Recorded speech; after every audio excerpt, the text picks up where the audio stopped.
In Bill Perkins' book, Six Battles Every Man Must Win, he talks about important battles every man faces. These battles aren't about fighting with fists, but are inner struggles needing bravery, dedication, and faith. Here are some of the battles. Number 1, fight for your identity. The first battle is about knowing who you are as a man of God. It's like finding your reflection in a mirror and making sure your actions match who you see. This means thinking about your values and purpose every day and choosing to act in ways that show who you truly want to be. Remember, Jeremiah chapter 1 verse 5 says, "Before I formed you in the womb, I knew you." Number 2, the pursuit of personal holiness. The second battle is about living a holy life. Imagine building a strong wall around your heart to keep it pure. This means having high standards, avoiding wrong choices, and checking your actions to make sure they match your spiritual beliefs. In 1 Peter chapter 1 verse 16, it says, "Be holy because I am holy." And number 3, fighting for your family. The third battle is fighting for your family. Picture yourself as a knight protecting your castle. You need to be involved, sacrifice for your spouse, and bless your children. This means spending quality time with them, being there for them, and leading by example. Ephesians chapter 5 verse 25 tells us, "Husbands, love your wives, just as Christ loved the church and gave himself up for her." And now, number 4, fight through pain. The fourth battle is facing pain. Think of it as climbing a steep mountain instead of running away from it. This means seeking help when needed, being strong, and seeing tough times as chances to grow. Romans chapter 5 verse 3 through 4 reminds us, "We also glory in our sufferings because we know that suffering produces perseverance. Perseverance, character, and character, hope." And number 5, fight for your friends. The fifth battle is about having good friends. Imagine you're a soldier needing a team to win the fight. You can't do it alone. You need friends who support and challenge you. This means finding a small group for encouragement. Proverbs 27 verse 17 says, "As iron sharpens iron, so one person sharpens another." And number 6, and I'll be spending some time talking about it today, is fighting for a strong faith. The sixth battle is keeping your faith strong. Think of it as a daily workout for your soul. This means praying, reading the Bible, meditating, and other practices that help you stay connected to your faith.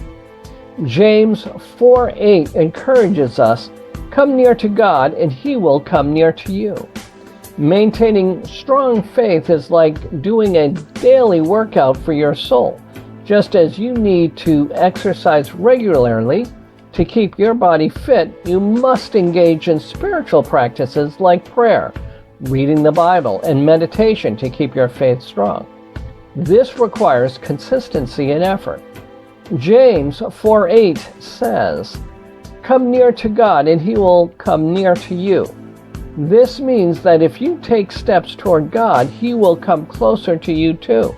It's like building a relationship where both sides need to put in the effort. Regular prayer is like having a deep conversation with a friend who always listens. It helps you feel guided and comforted. For example, when you pray about a difficult decision, you might feel peace and clarity afterwards, knowing that God is with you. Reading the Bible is like opening a treasure chest filled with wisdom and stories that teach you how to live rightly. For instance, the story of David and Goliath shows how faith and courage can help you face big challenges. These stories give you moral principles to follow and remind you of God's promises. Meditation is like taking time to sit quietly and think deeply about God's teaching. It helps you find inner peace and understand how to apply what you've learned in your life. When you meditate on verses like Psalms 23:1, "The Lord, my shepherd, I lack nothing," you can feel a sense of calm and reassurance. These practices help you build a strong relationship with God. Just like lifting weight makes your muscles grow stronger, regular engaging in spiritual activities makes your faith more resilient. Over time, your faith becomes a sturdy foundation that can support you through life's challenges. This spiritual journey is like a marathon, not a sprint. It's about making steady progress over time, not just quick results. Just like athletes train hard, consistently to get stronger, people on a spiritual path work on their relationship with God every day through prayer, reading the Bible, and meditation. Think of prayer as talking to a close friend who is always there for you. This daily chat helps you feel guided and supported. For example, if you pray when you're worried about something, you might feel calmer and more at peace afterwards, knowing God is listening. Reading the Bible is like discovering a treasure chest full of wisdom and stories. These stories teach us how to live better lives. For instance, the story of David and Goliath shows that even small people can do big things with faith. These lessons remind us of God's promises and help us make good choices. Meditation is like sitting quietly and thinking deeply about God's words. It's a time to reflect and find inner peace. When you meditate on verses like Psalms 23:1, "The Lord my shepherd, I lack nothing," you can feel calm and reassured. Just like it takes athletes months or even years to reach their best performance, it takes time to grow spiritually. Every moment spent praying, reading the Bible, or meditating strengthens your faith a little bit more. This makes your connection with God stronger. Think of your spiritual journey like training for a long race. It requires patience and perseverance. Regular devotion, like an athlete's training, builds spiritual strength that helps you face life's challenges. This steady commitment ensures your faith becomes strong and resilient, ready to endure any difficulties, much like a well-trained athlete is prepared for a marathon. Remember, the journey to spiritual maturity is long, but every step brings you closer to God.